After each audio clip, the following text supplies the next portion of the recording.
You are not the same person who started reading this sentence. Not metaphorically. Literally.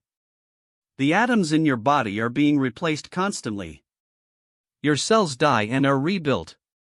Your thoughts are rewritten by every new experience. So here's the question that's going to ruin your Tuesday: if everything about you keeps changing, what exactly is you? Imagine a famous ancient ship. It's legendary. Everyone knows it. But over the years, the wood rots. So you replace one plank. Then another. Then the mast. Then the hull. Piece by piece, every single part is replaced. Is it still the same ship? That's the Ship of Theseus. A philosophy puzzle over 2,000 years old. Simple question. No clean answer. And it quietly destroys everything you think you know about identity. Now here's where it gets personal. Your body replaces most of its cells every 7 to 10 years. Your stomach lining? Every 5 days. Your skeleton? About 10 years. The atoms in you right now are mostly not the atoms that were in you a decade ago. You are physically a different object. But okay, you think fine, the body changes. But my mind stays the same, right? My memories, my personality, my sense of self. That's the real me. Except, neuroscience has something uncomfortable to say about that. Every time you remember something, you don't replay it. You reconstruct it. Your brain literally rewrites the memory slightly each time you access it. It's like opening a Word document, making tiny edits without noticing, and saving over the original. After enough times, the file is barely related to what you first saved. Your earliest memories? Partially fiction. Your sense of a consistent personality? A story your brain tells to connect the dots between wildly different versions of you. The you of age 7 and the you of today share some DNA. That's basically it. Now here's the twist that nobody talks about.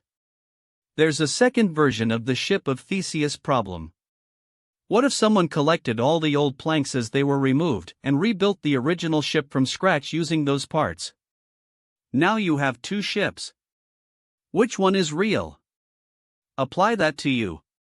Imagine scientists could take every cell, every neuron, every memory encoding molecule from your body at age 10 and rebuild that version of you perfectly. Is that you? Or are you the current version? They have equal claim. And that means neither of them has a claim at all. Visual: two identical human silhouettes facing each other, slowly walking toward each other, merging, then splitting back apart into two. Separate outlines with a flicker of static between them.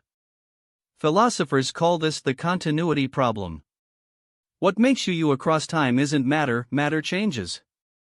It isn't memory, memory is edited constantly. It isn't even consciousness, you lose consciousness every night when you sleep and nobody thinks you wake up as a new person. So what is it?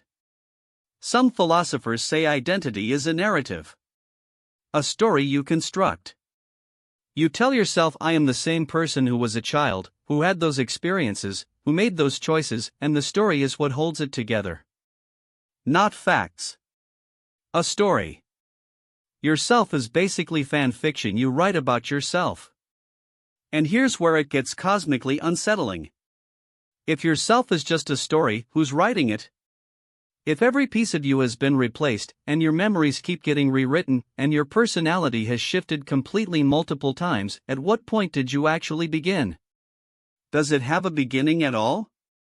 Some neuroscientists now argue the self isn't a thing at all. It's a process. Like a flame. A flame is not a fixed object. It's a reaction, continuously consuming fuel, producing light, changing shape every millisecond. Is a flame the same flame from second to second? In a way, yes. In a way, no. And the flame doesn't ask the question. But you do ask the question.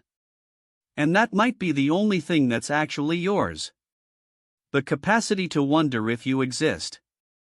The recursion of a mind turning to look at itself. Strange loop.